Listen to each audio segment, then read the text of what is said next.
What we'd like to do tonight is try to provide at least a partial antidote for thanatophobia, or the fear of dying. It's a little trickier than you might think, though. For example, let's say someone was afraid of flying. You'd probably tell them that what they're afraid of won't happen, that crashes are extremely rare, and that you're more likely to get in an accident on the way to the airport than in the plane. But with death, it's gonna happen at some point. There's no doubt about it. So how is that not scary? It all has to do with what actually happens during death. What if death is not the lonely, painful fading out it seems to be? What if the experience is full of love, care, safety, and the beginning of something more wonderful than we can imagine? If that's the case, then the question isn't how can we not fear death? It's why would you be afraid of something like that? Stay tuned.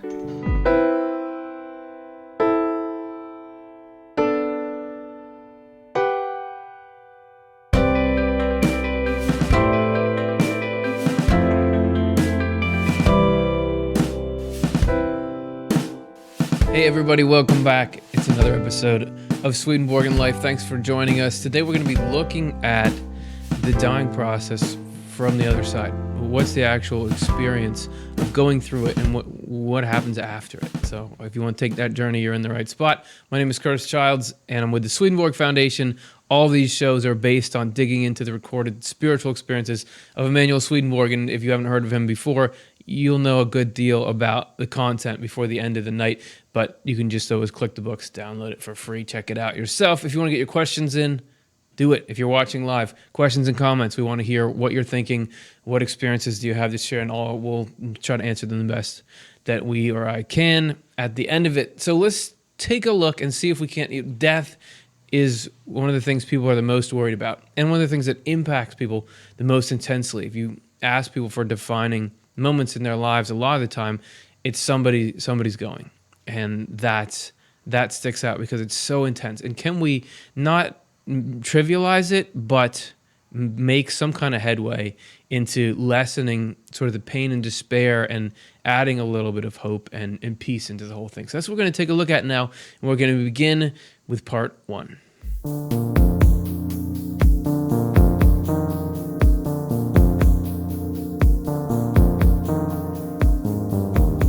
So something happened to me just a few days ago. So I was near my house. There's a plant, a milkweed plant, and on it I found a caterpillar. It was great. It was one of those huge, cool-looking caterpillars, and it was crawling around. It was eating the plant. It was the coolest thing. I could go up and see its little mouth moving on there, and I would just go out every day. It'd hang out on the same plant. I'd get to go see it every day. It was great. It was like a pet, like an outdoor pet. But bad news. I came out one day and it was gone. It was totally gone, and there was just this thing in its place. And I thought, okay, maybe it just curled up in there, like that's its little house. But I have these little X-ray binocular things, and I looked in there, and it's liquid. The caterpillar is completely gone. So that's all a lie. That never happened. But we know the next step in that story, right? I mean, the caterpillar is gone in a way. I'm not going to be able to come and see him anymore. It's a change, but he's not obliterated. That caterpillar is moving on to be this butterfly that is going to have this kind of life that he could never dream of as a caterpillar. And while my relationship to him is going to change, I can know that he's off flying, seeing these amazing things. So that brings us to this idea that we are the butterfly. I mean, Swedenborg and many others use this as a metaphor for eternal life. And with Swedenborg, it's not just a metaphor, it's a correspondence, meaning this is an actual external physical expression of the states of mind we go through, that what we are in this world is just like a caterpillar perspective, low to the ground. You only see a small patch of area as compared to a butterfly where you got this perspective, you got movement, and you some butterflies, monarchs, can go across continents. So there's so much more to see and go do. So hopefully we can show tonight that's the real story. It doesn't end with the cocoon. Our physical bodies, according to Swedenborg and many others, die, but we don't. And this is something that he gets at in his book, Heaven and Hell 445. So click this thing, download it. Oops, sorry, Mike. Download it for free, ebook or PDF, and so you can read the numbers around it if you want to hear more about it. He says, when somebody's body can no longer perform its functions in the natural world in response to the thoughts and affections of its spirit, which it derives from the spiritual world, then we say that the individual has died. This happens when the lungs breathing and the heart's systolic motion have ceased. The person, though, has not died at all. We are only separated from the physical nature that was useful to us in the world. The essential person is actually still alive. I say that the essential person is still alive because we are not people because of our bodies, but because of our spirits. After all, it is the spirit within us that thinks, and thought and affection together make us the people we are. We could see then that when we die, we simply move from one world into another. And that's where there's a Facebook page that the Swedenborg Foundation runs called Heaven and Hell. And we always have that quote as our banner. It's sort of like what the whole page started with. And this is an idea that the soul can travel on independent of the body. It's across everywhere. It's such a part of the cultural mindset. You'll even see it in bumper stickers, which is when you know you've made it. We're spiritual beings having a physical experience. And so the physical experience of this particular bumper sticker is that it's been through a lot and it's breaking down. However, the spirit of the bumper sticker, the idea it's expressing, that's just as potent and as vibrant as ever. It wouldn't matter how much this thing got messed up. The idea behind it stands. And there's an idea behind each of us. It's a complex idea. It's what each of us love most deeply. It's who we are. But that survives the death of the body. You know, the body is a great vehicle, but it's not how the movie ends for us. And you see this across all kinds of sources. Near-death experiences, you're probably familiar with those if you're watching this. There have been a lot of books written on these incredibly common experiences reported where your body's getting close to dying and you have this journey that you're suddenly out of that. You're experiencing all these things, even while your body can be under great physical stress. However, let's start with the problem, because we're going to assert on this show today, as we said in the intro, that everything's good, like that everything is safe and loving during the dying process. But you'll get some people who have these near-death experiences and they see something frightening, or they see some kind of hellscape, or they're confronted by antagonistic forces. So how can you say that those kind of scenarios aren't waiting for all of us?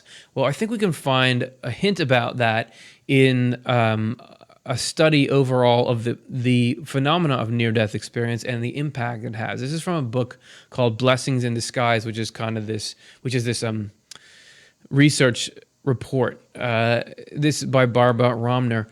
And she said, I suggest that we can predict a less than positive near-death experience, especially knowing the person's unique past and his or her representational model of the world. It is almost as if the phenomenon is a particular kind of growth that allows for a course correction, enabling the individual involved to focus on whatever is weak or missing in character development. It has been my experience that whatever we need to awaken the truth of our being will manifest when we need it. We had a guy that we interviewed on this show named Howard Storm, very famous near-death account that he wrote down, and he had a lot of negativity in the beginning, but he said this was part of what I needed to get to the place where I needed to go, because near-death experiences are exactly that. They happen and you continue to live, and it seems that a lot of times they're constructed to have an impact on the rest of the person's life here. But what we're going to talk to you about today is Swedenborg's experience, not of a near death, but being shown the actual process. He seemed confident that he was being taken by these guiding spiritual forces and shown this is what it's like when we don't just get close to dying, but when we actually die. So if you'll come with us on that trip, we're actually going to pull it out of two places in his books, because you'll find he actually repeats things in different areas. And here for a little commentary on that is our friend Cara, who's a Latin consultant translating Swedenborg's works. Anyone who begins to read a lot of Swedenborg's work might find themselves having a sort of deja vu feeling. And that is because he does repurpose a lot of his material. It is repeated here and there throughout his opus. A lot of the times it's these memorable relations or narrative accounts that show up in different volumes. There's a lot of this repeated material. It's referred to as parallel passages or repeated passages. And back in the late 1800s, John Faulkner Potts made an index of all the places that these occur, and people have worked on it since. There's enough occurrences of reused material, that it's a thing. When the material reappears, it is not always exactly the same as the first time you saw it. You can see the editing process. It's similar, but it's not exact. And sometimes there are very interesting details that only occur in one of the accounts. So we're going to give you two accounts of the dying process that Swedenborg records, one in Heaven and Hell, one in Secrets of Heaven, because they each have little tangents and things that we want to get at. So let's look first at Heaven and Hell. This is from 448. He says, I have not only been told how the awakening happens, I have been shown by firsthand experience. The actual experience happened to me so that I could have a full knowledge of how it occurs. There's a purpose. He wasn't just like, what do you want to do today? Oh, show me that. He was meant to dictate this stuff to us. I mean, to whoever picked up his books and started reading it. So here's a little bit on how the whole thing, how could he have this experience? How could he both be dying and be conscious that he was dying? This is Secrets of Heaven 169. He says, I was brought into a state in which I was unaware of physical sensation, almost into the condition of someone who is dying. My inner life and thinking remained unimpaired, however, so that I would perceive and remember what was happening. I underwent the same experiences as those who have died and are being revived. So he was lucid during the whole thing. It's not like there was a blackout period or wait, suddenly I'm here. He knew I'm going in, okay, and there was this reporter part of him that remained active and conscious and with it, and that part remembered and then wrote it down. And he says in the process of crossing over, for everybody, no matter what kind of person we are, no matter what we believe, circumstances aside, there's this love and this protection in the process. And we're going to see how that operates starting now. Let's look at part 2.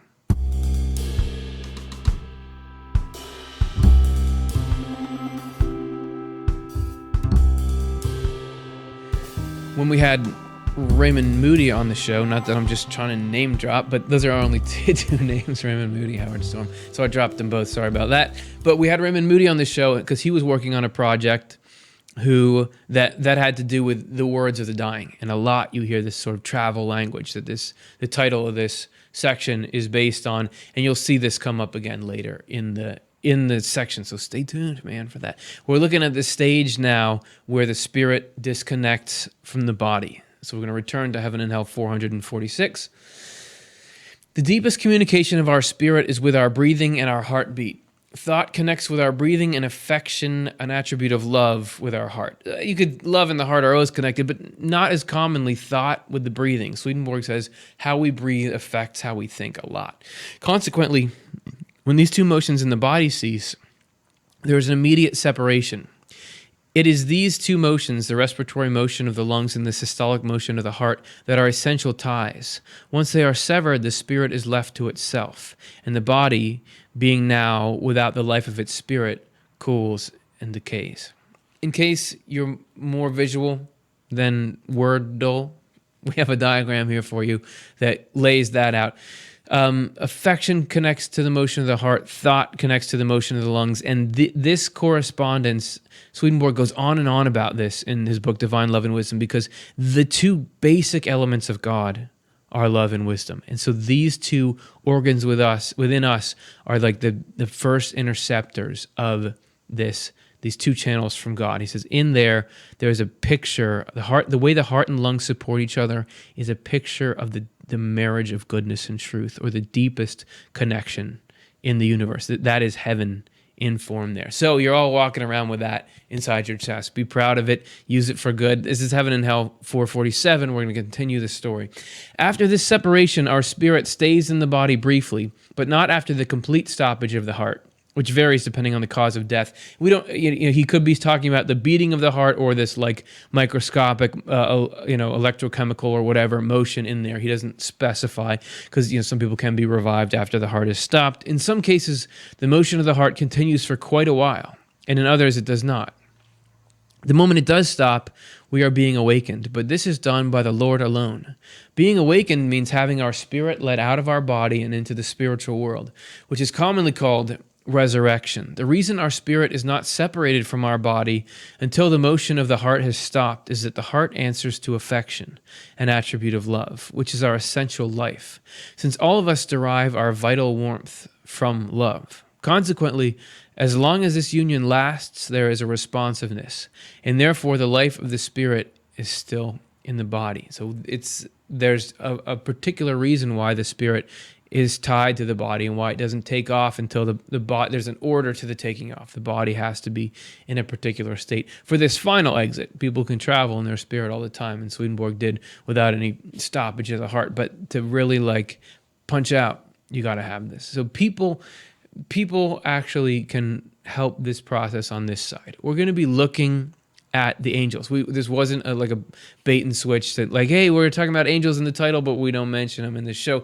We're going to talk a lot about angels, and we want to also talk about the parallels on this side, because we can actually assist the process, do the function that the angels are doing on that side, on this side. And the more we know about how those angels operate, then the more we know about the best ways we can approach it here. So we want to look at people who are already involved in helping people during the dying process, and we just happen to know people who know people. So I talked to my uncle, who was a chaplain at a hospital. He actually wrote a booklet for the Cancer Treatment Centers of America. It's called Developing Resilience While Caregiving Under Stress. It's essentially how do you take care of people without it draining you as well, in intense times such as this. But also, he just happened to be theologically trained as a Swedenborgian minister. So we both had the knowledge of what Swedenborg said about the other side and the living experience of this side. So we asked him, what similarities do you see between what goes on where we are and what goes on in Swedenborg's descriptions?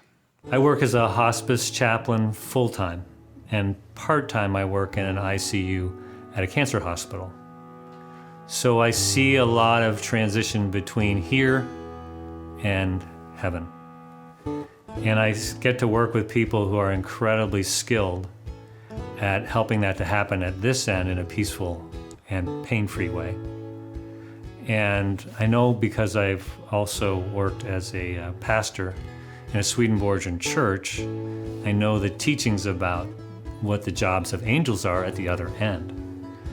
And it's interesting as I think about it, the main job of the first set of angels that watch over us while we're in a deep sleep is to try to keep our feelings in a really safe and happy place. It's to keep us in loving thoughts and feelings about all the best ideas we've had about the afterlife.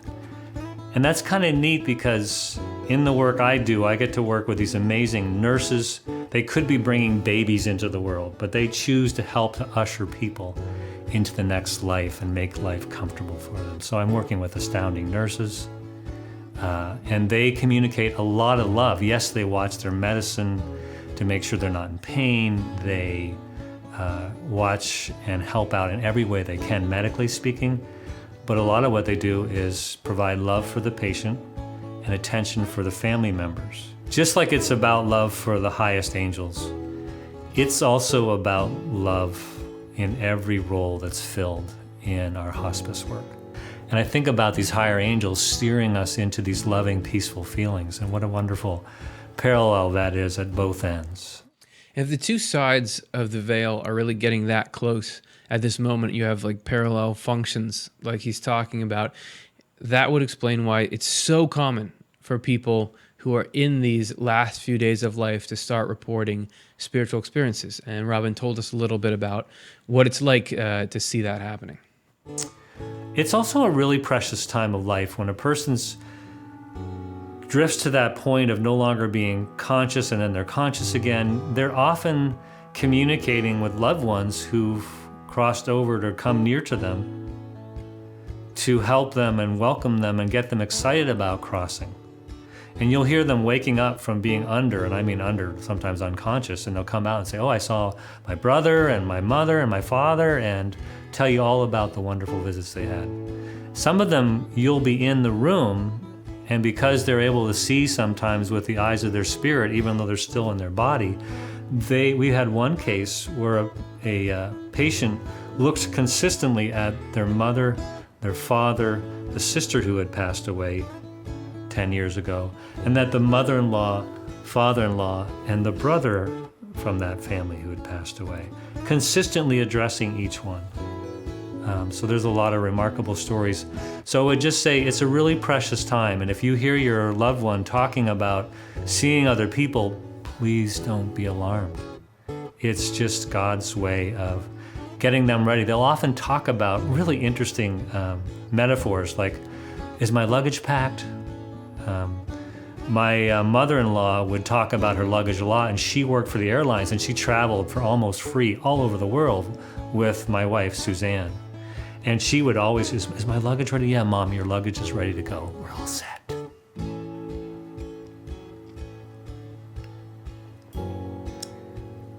So it's really just a precious time, and to not ever worry about someone seeming like they're delusional when they could be more aware of things than you are. Sometimes they're looking through us, sometimes they look at us.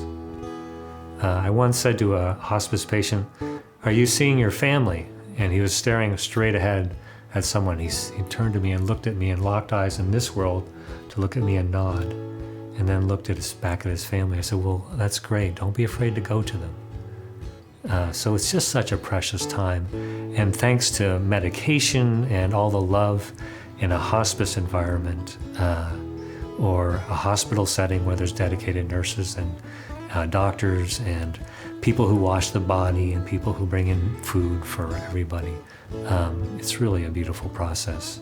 There's just an ocean of love here and an ocean of love there.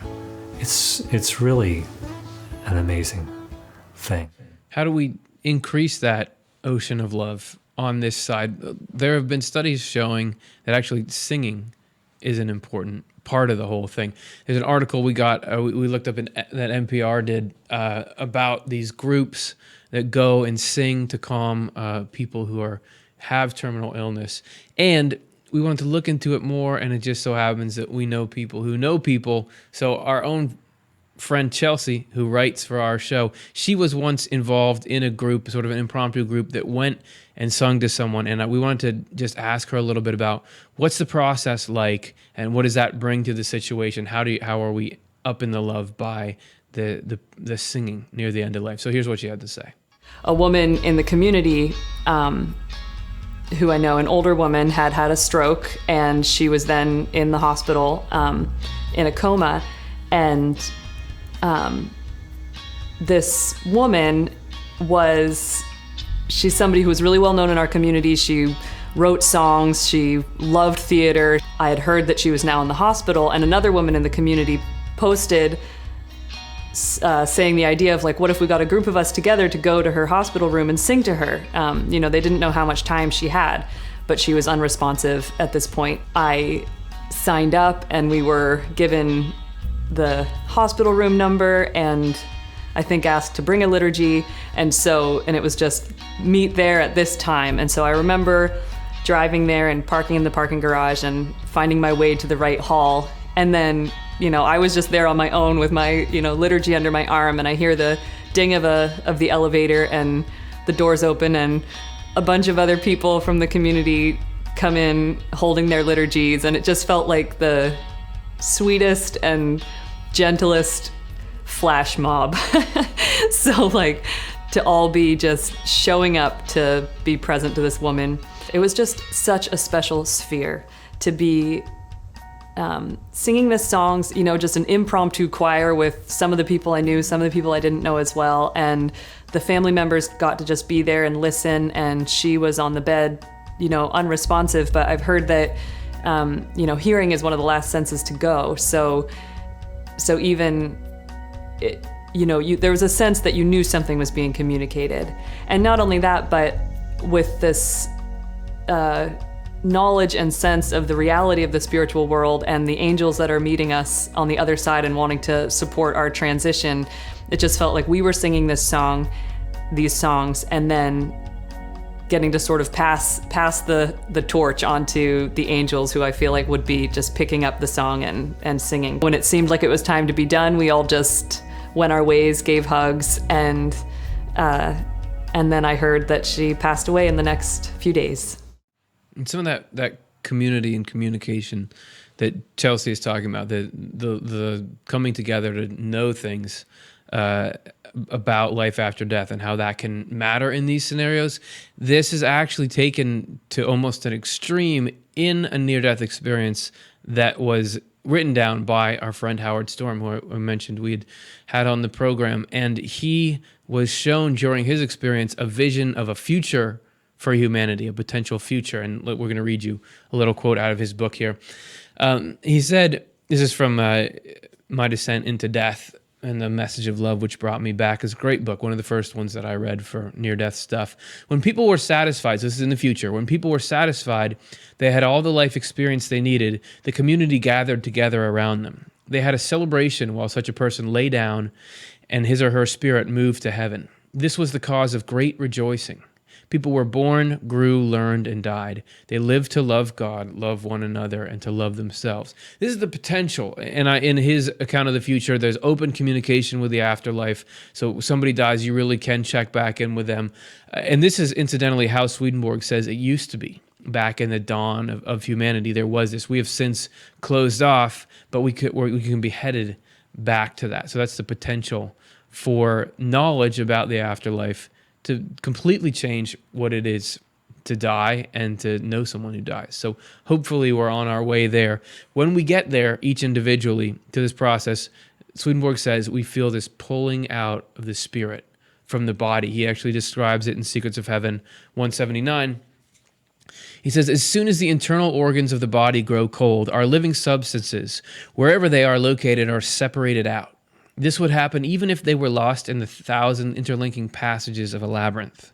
The Lord's mercy, which I had already experienced as a living and powerful pull, is so strong that it could not leave any living element behind. And it's fascinating because he seems to almost be indicating an interplay of matter and spirit, that he's not saying physical, the physical stuff of the body, but the spiritual stuff is somehow affected by that. He does it other times in his writing, talk about the outermost physical elements actually staying with us. So whatever it is, it's unaffected. Doesn't matter how you die. Doesn't matter where you're put or if you're cremated, or it doesn't matter. God can pull the soul out and bring it. And that pulling, or that force of bringing us into the next life, is in a lot of ways like the force that brings us into this world. The process of dying has a lot of parallels with the process of being born. I mean, essentially, we're exiting the womb to come into this life, just like we exit this life to come into the next life. So for our final comparison, our final thing we can learn about the process on the other side from this, what we were experiencing in this life, we decided to talk to somebody who had been around a lot of birth. Because really, if the correspondence holds up, the people who are helping babies come into the world are doing what the angels are doing to us. The angels we're about to meet in the next section. So this is an interview with someone who is a doula, which is somebody who helps a couple get ready, get prepared to have a baby, pain coping techniques, all this kind of stuff. And this, I think, is a good insight into the nature of the angels that must accompany spiritual birth, because you get a chance here to see what do you need to be like in order to effectively help a baby be born and help the couple. So this is what she had to say. Mostly what I learned in my classes for becoming a doula was pain coping techniques, how to be with a person and what would help. Basically, movement is a big part of giving birth. An interesting piece is the hula dance that we know from Hawaii actually originated as a birth dance because movement of the body helps the baby move down into the position to be born. So learning that was an important part. Also, working with other people. I had to work with clients before I got certified to make sure that I had the personality where I could truly listen to what was going on with them, and that they could trust me, that I was a safe place and I would be a strength for them going through the process. So the love is essential, but it's not all. There is technique, there is knowledge. You have to have the love and wisdom together, just like the heart and lungs that we were showing here. And for Kay, there was a very obvious connection that was made between these births that she was helping to do and the spiritual birth we all undergo. So this is what she had to say about that. My co-leader, when I was a professional doula, we did these birthing classes, and she said to me at one point, why don't we do birth and death? like, let's do both of them. And I said, no way. Birth is about bringing someone into the world. Death is about ushering them out. Like, you get the prize when you have a baby, when you usher someone out. It's all the same mechanics, but the outcome is very different. We aren't enlightened enough to know that that's a great thing when they've actually birthed into the other world. But the components are all the same. And then, doggone it, a year after she had said, hey, let's do this, she passed away. So I imagine she's being a doula, bringing people into the other world on the other side. So let's meet these spiritual doulas. We talked about how we can work with these angels that are helping us. We can learn about them based on what we do here. And Swedenborg met them face to face and describes what they're going to be like for all of us when we get there. So let's meet them for ourselves. Part 3.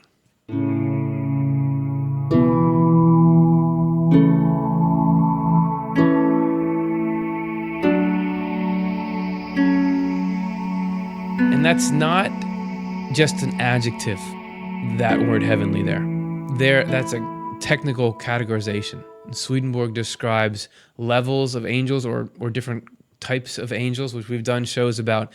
Essentially, heavenly angels are the deepest angels, the most feeling, love-oriented angels, and this is who greets everyone. And Swedenborg got to experience this. We're going to pick back up with his story. This is from Heaven and Hell 449. I was brought into a state in which my physical senses were inoperative, very much then like the state of people who are dying. I noticed that my physical breathing was almost suspended, with a deeper breathing, a breathing of the spirit, continuing, along with a very slight and silent physical one. At first, then, a connection was established between my heartbeat and the heavenly kingdom, because that kingdom corresponds to the human heart. I also saw angels from that kingdom, some at a distance, and 2 sitting close to my head. The effect was to take away all my own affection, but to leave me in possession of thought and perception. I remained in this state for several hours. Then the spirits who were around me gradually drew away, thinking that I was dead. I sensed a sweet odor like that of an embalmed body. For when heavenly angels are present, anything having to do with a corpse smells sweet. When spirits sense this, they cannot come near.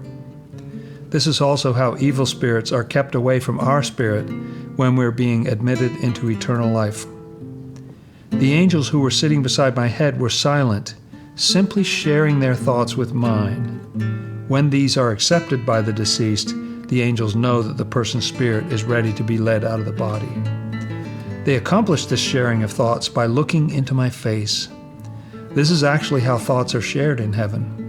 I noticed that at first the angels were checking to see whether my thoughts were like those of dying individuals who are normally thinking about eternal life. They wanted to keep my mind in these thoughts. I was later told that as the body is breathing its last, our spirit is kept in its final thought until eventually it comes back to the thoughts that flowed from our basic or ruling affection in the world. Especially, I was enabled to perceive and even to feel that there was a pull, a kind of drawing out of the deeper levels of my mind and therefore of my spirit from my body. And I was told that this was being done by the Lord and is what brings about our resurrection. And he left his webcam on the whole time. That was Swedenborg there. So you noticed what the angels were doing. A lot of it was about thought management, thought and feeling management. They were sort of breaking these old ties that we have just temporarily because you're in a protected space there. You need to make this transition safely. There needs to be, just like in a hospital room, they keep everything clean, or if you're birthing at home, they make sure that you're in a good position, you're not going to fall off something. There's this element of safety there, and angels spiritually are keeping their regular crowd away from you so that you can just have this love that you're surrounded in to make this journey safely. There is this double account thing we were talking about before. We are going to show you in Secrets of Heaven, he tells this same story, but there's all these details that he doesn't include in the Heaven and Hell version that we thought were worth mentioning. So we're going to go back step by step and take a look at those. First, let's talk about the angels that appear near the heart that he mentions. He says this in the Secrets of Heaven version. Heavenly angels were present. occupying the area of my heart so that I seemed to be at one with them in my heart. We were so close that at last hardly anything of my own remained to me besides thought and the perception that comes with thought. This lasted several hours. In this way, I was removed from communication with spirits in the world of spirits. They assumed I had departed bodily life. And that's an interesting wrinkle in both accounts, that the spirits around him, think, okay, he's died, so we're gonna move away. For some reason, they know, all right, we're not part of this party for a little while at least. Moving on, the angels that appear near his head. There were 2 angels sitting at my head. I perceive that this is so for everyone. So everybody gets the same treatment there. They were completely silent, communicating their thoughts only by the face, so that I felt something like a new face come over me. 2 new faces, in fact, since there were 2 angels. So if you ever had that feeling that 2 new faces were coming over you. When the angels perceive that their faces are being mirrored, they know the person is dead. After recognizing their faces on me, they caused certain changes in the area around my mouth, and in this way shared their thoughts with me. So there's the mechanism of thought sharing. To speak through the area around someone else's mouth is common for heavenly angels. I was able to perceive their thought speech. So it must be some kind of correspondence, or how the mind or how the spirit and mind are connected, or the thoughts and the mouth, because speech is associated with thought and with breath. Somehow by manipulating that, they can introduce these concepts, and did so to Swedenborg. Next, it says there was a protective fragrance. This is what he says in this one. I smelled a sweet fragrance like that from an embalmed corpse. Whenever a heavenly angels are present, the scent of a dead body comes across as sweet. If evil spirits smell it, they cannot come near. All the while I remained at one with the heavenly angels, held in a fairly close embrace in the area around my heart, as I perceived and also felt in my pulse. So this is a protection that's being deployed here, and it's through scent. And is this why there are so many cultures that do this embalming, dressing corpses with some kind of sweet smell? Because they know about this spiritual phenomena on the other side. He talked about being held in particular thoughts, and this is what he added in Secrets of Heaven. Angels hold us in any thoughts we have at the moment of death that are devout and holy. When people are dying, most of them are thinking about eternal life. Few are thinking about their salvation or happiness, so the angels keep them in that thought about eternal life. The heavenly angels hold us in this thought quite a while before withdrawing and leaving us to the spiritual angels, who then become our companions. Meanwhile, we fully, if dimly, believe that we are still alive in our bodies. So we don't. It hasn't quite sunk in yet. Then the telepathic speaking that he talks about. The heavenly angels sitting at my head remained with me a while after I was revived, without speaking except in their silent way. From their thought speech, I learned that they completely discounted all my misconceptions and falsities. It was not that they ridiculed them, they appeared not to care about them at all. They speak by thoughts without sound. This is the way they start to talk with the souls whom they accompany in the beginning. A total lack of judgment. They almost ignored everything wrong with Swedenborg, not in some kind of dismissive way, but just much more interested in what's good about you. And then finally, here's something that we didn't read about the transition from heavenly to spiritual. People revived in this way by the heavenly angels are still experiencing a dim sort of life. This initial period seems to be a dreamlike kind of state, which is why people don't always remember it as they get further into the spiritual world. When it is time to pass the people on to the spiritual angels, the heavenly angels wait a little and then withdraw once the spiritual angels have arrived. I was also shown how the latter enable the reviving soul to receive the use of light. When heavenly angels are present with the revived, they do not leave them, they love each one. But if our soul is such that we can no longer enjoy the company of heavenly angels, we long to get away from them. At which point spiritual angels arrive and give us the gift of light. Until then, we do not have the use of our sight, only of our thoughts. So we can stay in that initial party as long as we want. And it's really only our preferences and what we can really tolerate, what we can really stand, that leads us from part to part. So that's an essential part of this whole thing, is we're never rejected or pushed out of any heavenly state. It's only you're not totally comfortable here, because the heavenly stuff, that can be pretty difficult for us to to receive for long periods of time if it's not something that we've been used to, in our life, in the world. So they're conscious of that, and they say, okay, well, here, maybe you want to do this this spiritual stuff. And so they pass us off to these spiritual angels, which is exactly where we're going to head in part 4.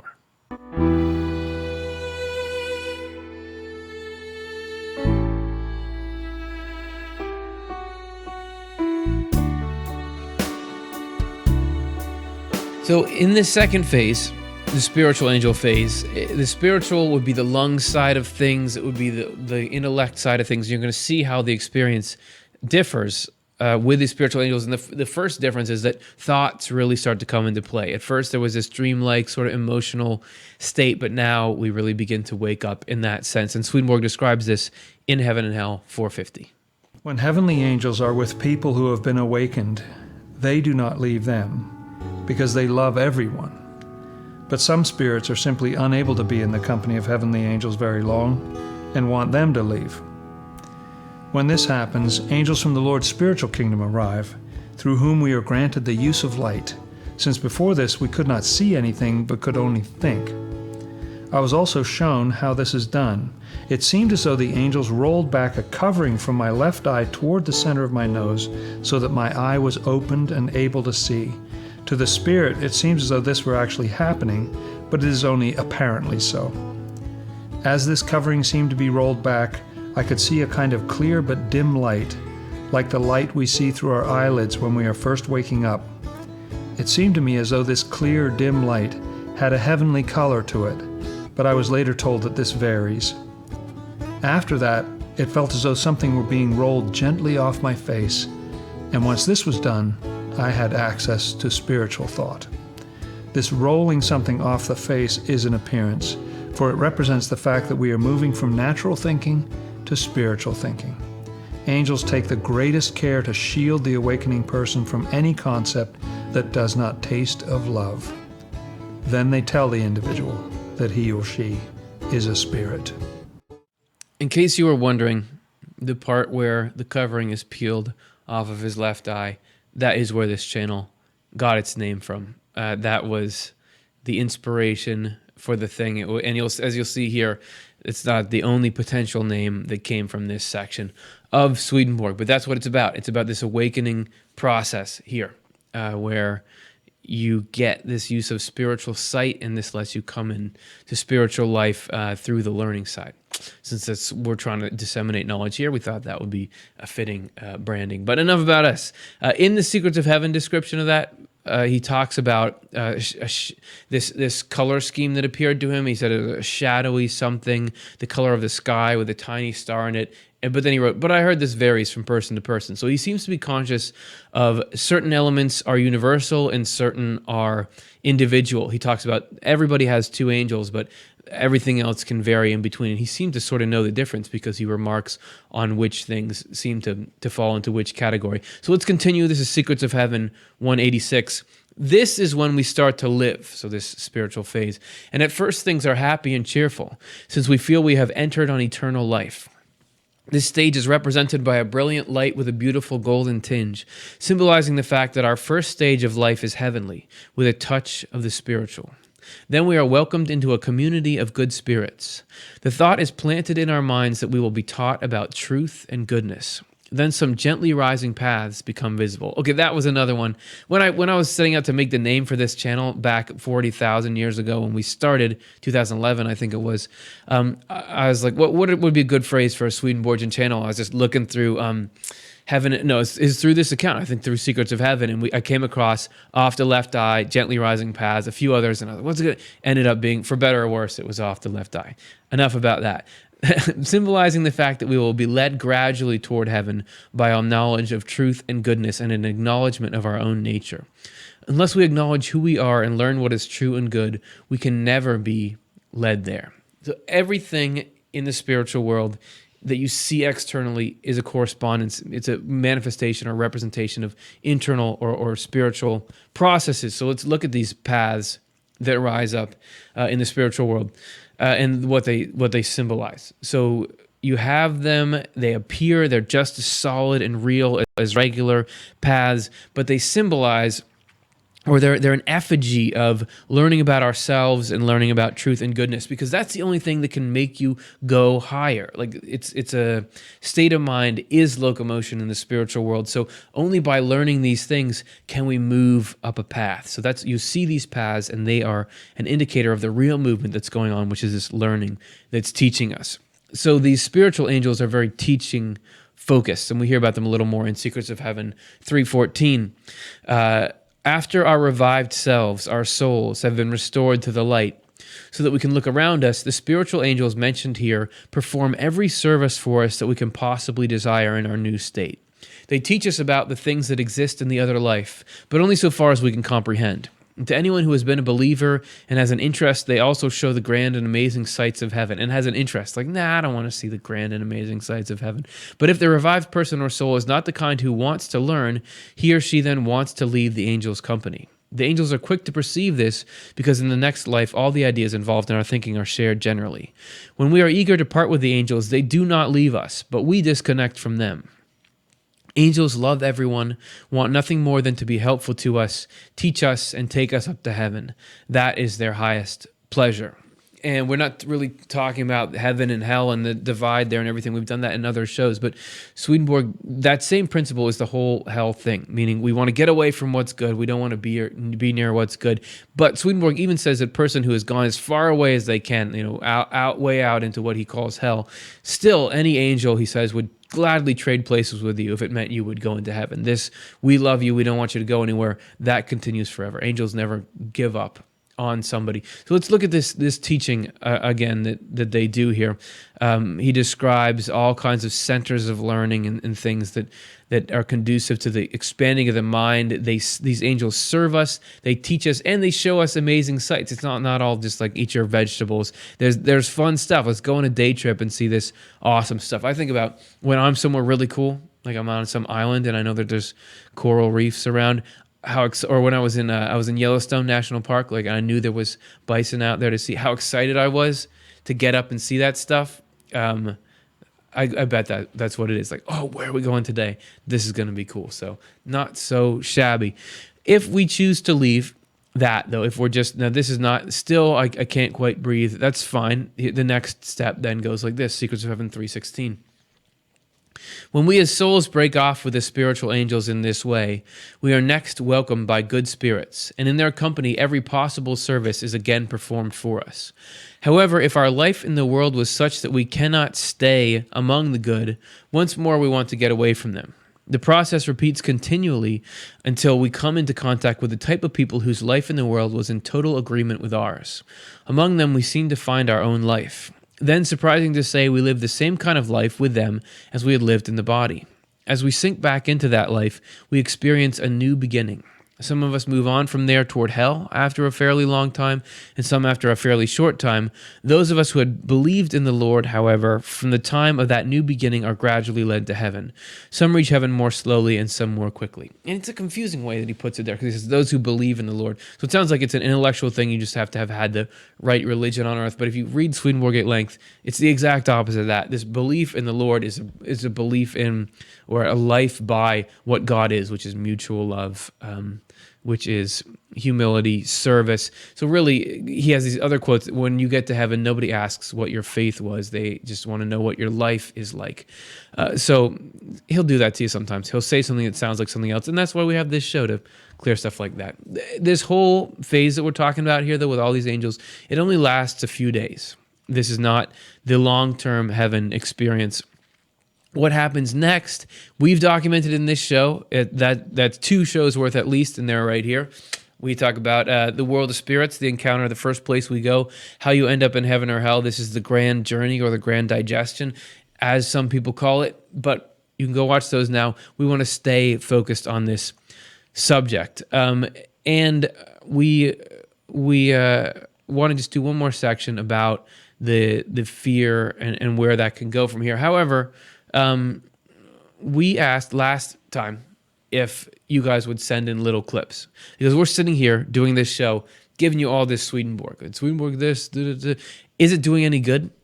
Are we helping? Is it inspiring anything in your own lives? We wanted you to send your little clips in, and we got our first one this week. It was from Bonnie in Colorado in the USA. Thanks so much. And she had an insight based on some of the gardening correspondences, and she was kind enough to share it with us. So please do the same and get yours in. But here's what Bonnie had to say. The story I'm about to share is basically a gardening story. We live on a large piece of property, and we've done some gardening around the house, but the majority of it is just left to nature. The weeding can be just overwhelming, and I've never really figured out how to even take care of the places that I've tried to tame with the weeds, because it's so large. And a lot of times while I'm out here, I ask God for help in dealing with the weed problem. And of course, I can't imagine how we would actually do that. But a few years ago, we started to get hordes of grasshoppers, and they eat everything.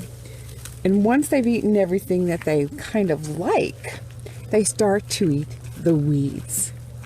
So basically, they're like little goats eating everything. And they are a bad thing, but I've learned from Emanuel Swedenborg that God doesn't let a bad thing happen unless he can make something good from it. So, basically, the good from it is that the weeds are getting eaten. And I've also noticed that this is in our language, where every cloud has a silver lining.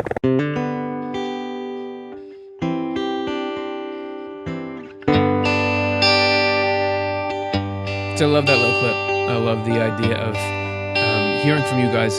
What's it doing in your lives? The message. So thanks again for that. Hope to hear from more of you soon. Part 5, we want to somehow lessen the fear of death. We think that there's nothing really to fear about the whole thing. But where does fear of death come from? Initially, it's two things. It's fear of the unknown and fear of the pain, or some kind of suffering or loneliness that can accompany death. Well, the fear of the unknown, I think that the reason things like Swedenborg, all these near-death experiences are allowed and are happening is to give us, to try to make it the known. So once we understand the process, especially because if they're all right about it, the process is really, it's better than a lot of things we go through in this world.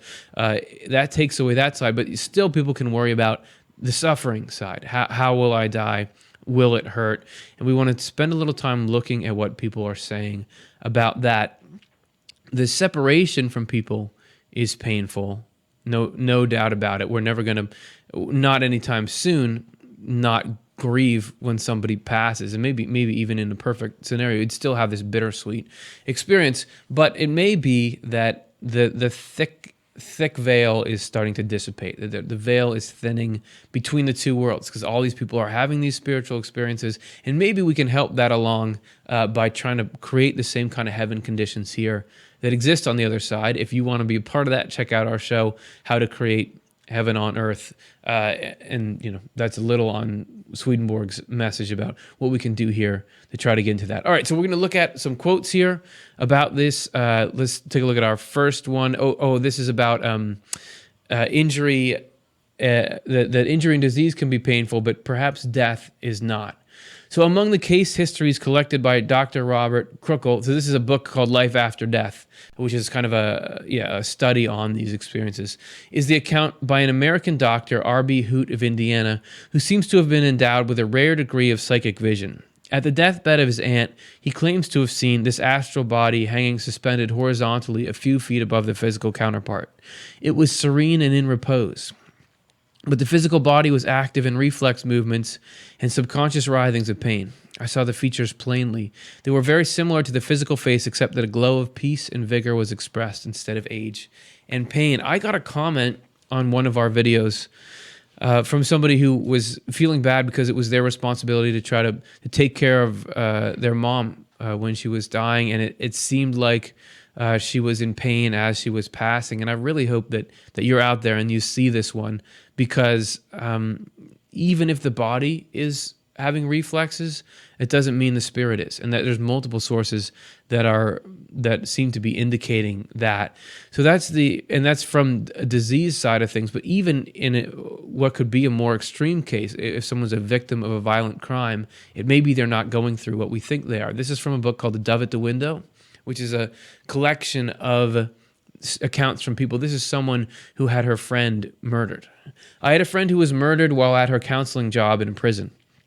When I heard the news, I was filled with instant instinctive horror. I refused to learn any details, but I already knew the sort of crimes her clients had been convicted of. That night I went to bed shaken and vulnerable. In the night I heard beautiful music. It had a bell-like quality, yet was not earthly. There in a simple robe, kneeling above and in front of me, was my friend. She was grinning, her head slightly tilted back. She was holding out both hands, cupped together like a bowl. They were overflowing with huge diamonds. In some telepathic way, she let me know that even while those terrible last earthly experiences were happening, they were transformed by the Lord into dazzling, rainbow-flashing jewels. Then she laughed, a chuckle that teased me because I was still stuck in materialistic mental bondage, and she was free. Her gentle chiding did more to lighten me than 1,000 sentiments. And it seems like this theme of the body, even if the body is suffering, the spirit is echoed everywhere. We even found it in an account of a near-death experience on YouTube. This is by Yvonne Sneeden. We just wrote down some of what she said here. If you want to enter that link in, or just probably search her name. I felt the organs of my body shutting down. This is when she was having a massive physical trauma. And simultaneously, I felt myself leaving my body. So I didn't feel the pain of the body shutting down. And that's also sometimes, it happens a lot as well. People that are dying, actually, even when they have a car crash, the body comes out before the trauma. And I think we wrote it just as it is, but in context, I think that's just a misspeak, for the spirit comes out before the trauma. And that's something we also had reported by a guest of ours. We did a whole show that was called Does It Hurt to Die? It's hard to remember which way to point. Does It Hurt to Die? And there we talked to Tom Rose, who was a paramedic around a lot of these situations and in follow-up counseling with the people. And he said that in these greatest traumas, people are not feeling what we think we feel based on their own report. So check that episode out as well. So there's that side of the pain being taken care of. And then if you're worried about that person that you love being confused or not, or lonely on the other side, we are cared for in a lot of ways there that we've been discussing, but also we're given realizations that help us to ease the transition. This is from Heaven and Hell 452. I have talked with some people on the third day after their death. I talked with 3 whom I had known in the world and told them that their funeral services were now being planned so that their bodies could be buried. When they heard me say that it was so that they could be buried, they were struck with a kind of bewilderment. They said that they were alive and that people were burying what had been useful to them in the world. Later on, they were utterly amazed at the fact that they had been, while they had been living in their bodies, they had not believed in this kind of life after death. So very quickly, they're in this new mindset of, it's fine. That was just a little thing. I'm okay, even though they know it's a big deal for us, but at least we can know they're okay. And there's another story that Swedenborg gives about meeting someone who was initially kind of confused, like, where am I, and the comfort that he received. So this is from Secrets of Heaven 3:18. A man came and spoke to me who, as certain signs indicated, had recently departed from life. At first, he did not realize where he was, supposing himself to be in the world. I then informed him that he was in the next life and that he no longer had any possessions, house, money, and so on, but was in another realm, where he lacked everything he had owned in the world. Filled with anxiety over this, he did not know what direction to go or where he would live. But I told him that the Lord alone looks out for him and for everyone. Afterward, I left him alone to think as he had thought in the world. He started to wonder what he should do now, being destitute of everything that had allowed him to stay alive. Still laboring under this anxiety, he was transferred to the company of spirits with a heavenly nature. They were in the vicinity of the heart, and everything he wanted, whatever it was, they helped him with. This done, he was again left alone, and under the inspiration of charity, began to consider how he could repay such great kindness. All this showed that in the life of the body, he had possessed the charity that belongs to faith. As a result, he was lifted up into heaven instantly. So we're just trying to communicate this knowledge that was gathered by other people, that was gathered by Swedenborg, in the hopes that it can lessen some of our own anxiety around death and our anxiety for the people that go through it, that we love. Hey, it's all right. They're fine. We're going to be fine. We're all going to be together again. So hopefully spreading this will take some of this sting out of this thing that we all encounter, in the people we love, and eventually we'll encounter on our own someday. So if you think getting this knowledge out there would be helpful, please like and subscribe, because especially both of those factor into YouTube. So the more that you guys do that, the more that this gets out there into YouTube, and this, who knows, the ideas in this particular broadcast might be just what somebody was looking for when they're dealing with their own kind of tragedy. So thanks so much, everybody, for watching and for being a part of it. We're about to get to the questions, but first, this is a program done by a nonprofit. We can only spend time to make stuff like this because of the donations you've all been giving. Here's a little bit on our philosophy and why we do things the way we do. We want the ideas and insights we cover to be available for free to anyone, anytime they need them. That's why we offer Swedenborg's books as free downloads on Swedenborg.com, and we produce this show and other content on our Off the Left Eye YouTube channel with no paywall or ads. The only way to keep this up, though, is for those of you who like what we're doing and feel comfortable giving, to give. If the idea of helping others have easy access to the content we produce feels meaningful to you, please consider supporting this cause with a donation. Give if you can, receive if you need. If we cycle through this way, in the end, everybody wins.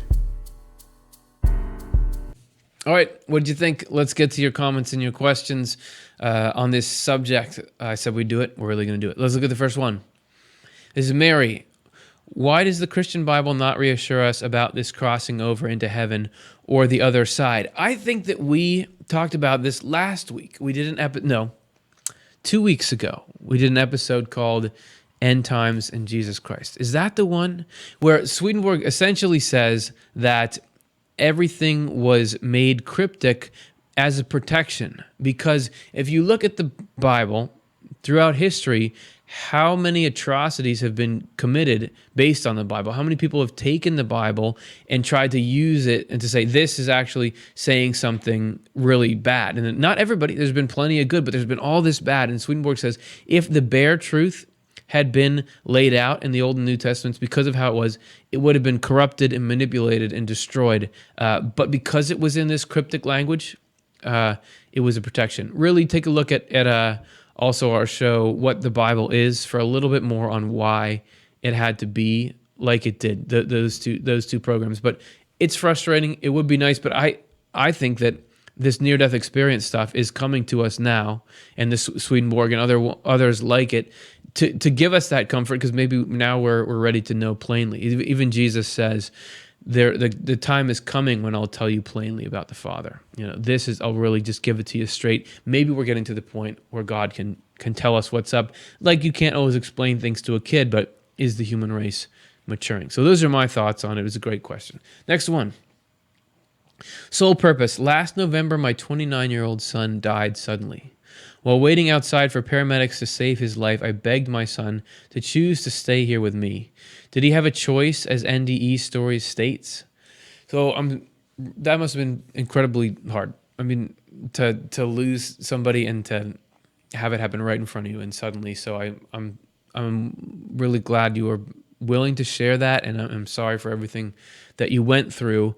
And no, I don't think it was him choosing. I think the near-death experience is different. This is my opinion. As we said in the beginning of the show, the near-death experience is a different thing than the actual death experience. Swedenborg never, in his account of it, said the angels choose if you come back or you don't. I know plenty of people think that is, and you do seem to be presented with this choice, although I know somebody who had a near-death experience, and she said she was given this choice, but that it wasn't really a choice, like it seemed like a choice, and that maybe there needs to be some element of freedom in there, but I don't think that everybody choose, do I die now or don't I? Because what if somebody just kept I don't want to die now. Wouldn't you have somebody who was 300 years old? There's much more providence moving us. I don't think that he was like, I'm leaving. I'm sure that he felt for you, but there was a greater process, So no, I don't think that he said, well, pros and cons, I'm going to go. No, I think that if he could have stayed, he would have. So that's my personal opinion on it. Again, thank you for being willing to share your story with us. Let's look at the next one. This is from Potter. What would Swedenborg think was more important? Experience or the moving of the Spirit in Quaker terms, or the Bible and church traditions? Well, Swedenborg is an interesting mix of those two things. He both quotes the Bible extensively and makes it a really, really important part of his work and bases things on it, and he also quotes experience extensively. I think that it would be different for different people. That he has this quote, nobody, not even an angel, can know all the different ways in which a person accepts the Lord.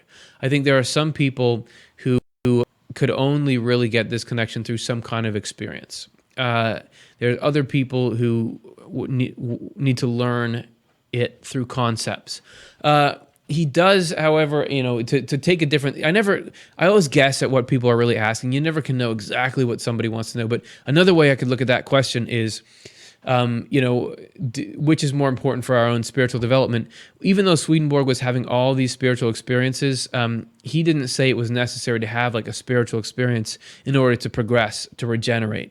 He did say we all need to learn these religious truths and apply them to life. Really, that learning what's right and doing it is the most potent thing. But then again, there's all kinds of different paths to learning that, and different people learn different learning styles. So I would say, I'd hesitate to say that I can know for sure which is the best way for you or for anyone else. I guess that's why there's such a plurality of devices that allow people to have this. Swedenborg even says the different religions are all coexisting because they're teaching tools that are accommodated to particular people and particular types of mindsets. So those are a few scattered thoughts on that. Great question.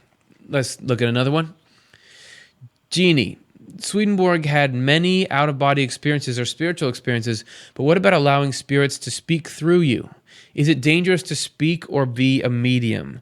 Good question. I don't think Swedenborg ever recounts being spoken through by a spirit. He is in touch with spirits in just about every conceivable way, meaning he talks about writing stuff down and spirits are commenting on what he's writing. Put that, don't put that. Oh, I don't want to put that. Although he wouldn't really follow their direction because he had this higher authority he was answering to. But he talked about walking down a street and having spirits want him to buy particular things. So there was a lot about that. He doesn't ever describe being spoken through. Is it dangerous to speak or to be a medium?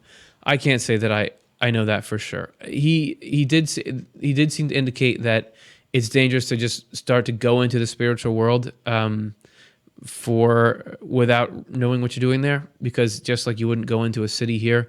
I think it's got to be what's the intent, what's the purpose? I would imagine with this huge world of spiritual contact that it's happening, there's got to be good stuff coming through. I don't know about categorically. I think there's probably good and bad mediums. There's probably some people who are faking it. There's some people who are having genuine experience. There's some people who are having, contact with negative stuff. There's some people having contact with good stuff. So I don't know if I can give a blanket answer to that. I don't want to get sued or something. Just kidding. But you see what I'm saying? Like, it's hard to know something of that magnitude. But in general, I guess this goes a little back to the last question about, do you need to have spiritual experiences? If it, you don't want to pursue it too intensely if you're not having it, because maybe there's a reason there's not that order yet where you're having these experiences. But if it's just coming to you, love God, love your neighbor. Is it leading towards love God and love the neighbor? If so, cautiously, but maybe go for it. I'm not going to say either way. Cool. Thanks. Do we have one more? I think we have one more. Oh, two more. Let's do two more. Jen, do we, the living, ever really feel loved ones around us, or is it wishful thinking? I think yes. I think it absolutely is loved ones around us. Swedenborg says some people think of the spiritual world like a bird flying off in the distance, but like off way into the ether, he says. But actually, it's like a beautiful bird of paradise flying so close to our face that its wingtips brushes our eye. You know, that's how present the spiritual world is. And there's just the accounts. Even you saw Robin in this episode talking about those connections at the end of, like, there's no way that stuff is all fake. You know, some people will say, no, that's not real. The Bible doesn't say it. But Swedenborg describes a world in which angels are always around us, and why wouldn't it be our loved ones as well? So I think if you feel like it's them, it's probably them. To me, there's something, I think, sacred about that. I don't think there's a lot of deception going on there spiritually, as long as it's leading towards good things, and they're not like, all right, yeah, this is me, your brother, now go do this dangerous thing. You know, if you're getting this loving feeling and there's something feels like it's good happening, I think that's really what it is. So there's that question. All right, let's look at our last one for the night. Jim, Christianity teaches us that after we die, we essentially take a dirt nap until the resurrection. Is this true? Not according to Swedenborg. According to Swedenborg, it's totally false. It's a misinterpretation of the correspondential language of the Bible. As Dr. Jonathan Rose said, survival of death is immediate, something, and permanent. I forget what the middle thing, personal, immediate, personal, and permanent. That Swedenborg actually describes in death, you have this dreamlike state for a while first, but you're waking up like, someone who died a few days ago is there. They're already started on the journey. That Swedenborg goes into detail as to why that he considers that to be a falsity within the Christian tradition. And so you can find that in his works as well. But everybody's there. There's a big party, and hopefully we're all gonna hang out together there someday. So thank you everyone for being part of this little party. We're going to continue on next week. We got a show where we're going to discuss where thoughts come from. Have you ever had thoughts? Don't you want to know what goes into making up a thought and why some thoughts are like they are? Why do we have this weird mental landscape? Swedenborg had some fascinating insight. We're going to dig deep into a couple experiences he had where he saw the source and the building blocks of thoughts. So I'll hopefully see you all then. Thanks for hanging.